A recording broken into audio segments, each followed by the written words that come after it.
Cruz sacra sit mihi lux, non daco sit mihi. Queridos, vamos para mais uma parte da vida de São Bento. Hoje nós vamos falar sobre o copo de vidro quebrado com o sinal da cruz. Certo? Vamos lá?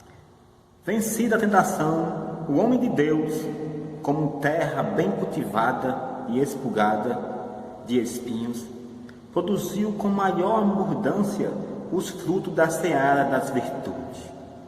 E com a divulgação da fama de sua exímia vida monarcal, ia-lhe crescendo o nome com fartura. Ora, havia a não grande distância um mosteiro cujo abade falecera. Toda a comunidade foi ter então com o venerável Bento e pediu-lhe com fervor que ficasse à sua frente. O santo recusou por muito tempo, dizendo que não poderia harmonizar os seus costumes com os costumes daqueles irmãos. Mas afinal, vencido pelos rogos, cedeu. Já porém que vigiava naquele mosteiro pelas observâncias da vida regular, a ninguém permitia que por ações ilícitas se desviasse, como antes, do caminho monástico. Os irmãos que eles aceitavam encheram-se de fúria e puseram-se primeiro a acusar-se a si mesmo por teres pedido a Bento que os regasse. Sua vida tortuosa ia em oposição à reta norma do abade.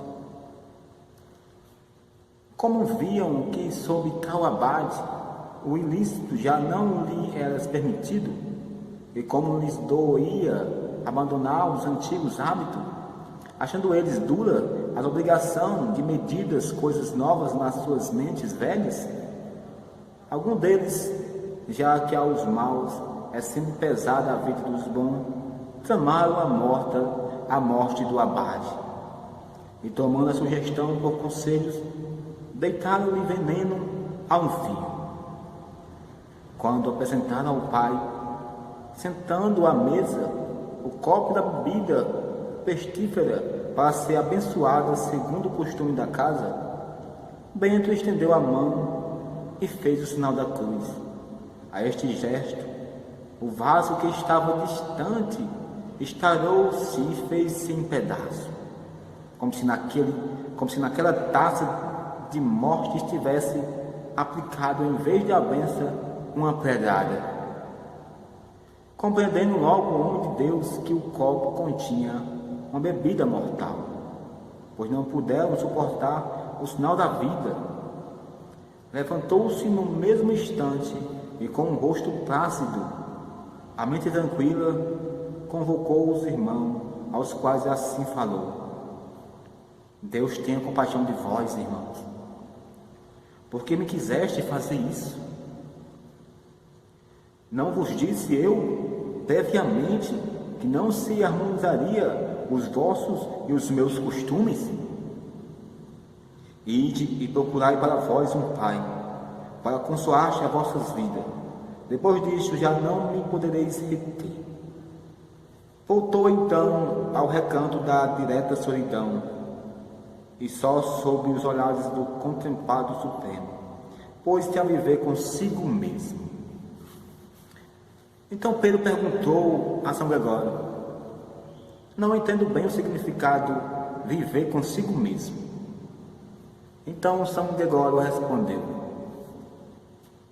se o santo varão pretendesse ter por muito tempo sob seu poder e coração irmão que conspirava unanimemente contra ele, eram de vidas tão diferentes de sua, talvez excedesse o limite das suas próprias forças, perdesse a tranquilidade e assim baixasse da luz da contemplação os olhos da mente, cansando-se em lidar cada dia com incorreções de outros, cuidaria menos de si próprio, e desta forma talvez viesse a perder-se a si mesmo, sem achar os outros. Pois quando somos arrastados muitos para fora de nós, pela agitação dos pensamentos, continuamos a ser nós mesmos, mas não estamos em nós mesmos, porque deixamos de olhar para dentro de nós e vagamos pelas outras coisas. Acaso diremos que vivia consigo aqueles que partiu para longe? Consumiu o quinhão recebido e se empregou na casa de um habitante do lugar? Deu de comer a porcos que via fartura-se de favas, enquanto ele mesmo tinha fome? Depois, porém, começou a pensar nos bens que poderia então ter se fosse e voltasse ao seu pai. E voltando a si, quanto pensou então, quantos mercenários têm pão abundância na casa de meu pai? Olha, se estava em si, como é que voltou a si?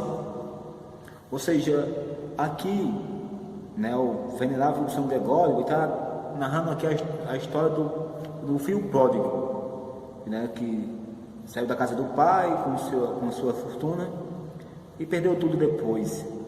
Logo viu que estava numa grande miséria e via que os porcos tinham alimento enquanto ele estava morrendo de fome.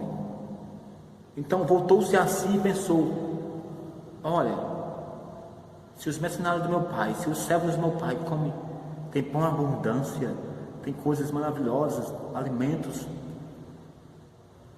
por que eu não volto para a casa do meu pai e peço perdão? Ou seja, ele voltou a si, ele não estava em si. É isso que São Gregório quer dizer, que ele estava vagando, perdido, mas não estava em si. E quando voltou a si, ele veio a pensar: mas rapaz, eu vou à casa do meu pai, vou pedir para ser um seu servo, porque só assim eu vou ter o que comer. Vou pedir perdão a ele, dizer: pai, eu não sou digno, né, desse chamado de filho, mas me recebendo como um servo, para que eu possa ter pão. Tá ok? E é isso, irmãos e irmãs, isso foi mais uma parte da vida de São Bento, né? Se você gostou, deixa o seu legalzinho e se inscreve no meu canal e me aguarda para o próximo episódio, próxima parte, tá ok?